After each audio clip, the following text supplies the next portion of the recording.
ছেলের বয়স 25 হতে হবে বিয়ের জন্য। এগুলো সব মন গড়া আইন এগুলা।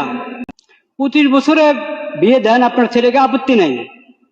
25 বছরের আগে দেওয়া যাবে না। এটা হলো হস্তক্ষেপ শরীয়তের বিধানে। শরীয়ত তো বলে নাই যে 25 হতে হবে না, 24 হতে হবে না, 26 হতে হবে। উন্মুক্ত। বিয়ের প্রাপ্তবয়স্ক হলো ছেলে, শারীরিকভাবে সুস্থ, তার বিয়ের প্রয়োজন। তুমি কে এই কথা বলার যে 25 বছরের আগে বিয়ে করতে পারবে না ছেলে?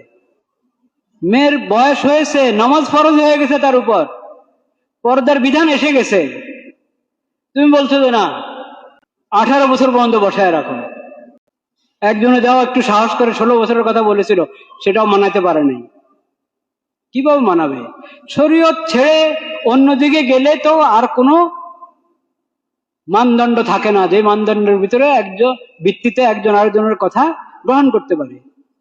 শরীয়তে তো সে মানদণ্ড, যে শরীয়তের বিধানের সামনে সবাই শিরোধার্য, সবাই তার মাথা নত করবে শরীয়তের বিধানের সামনে।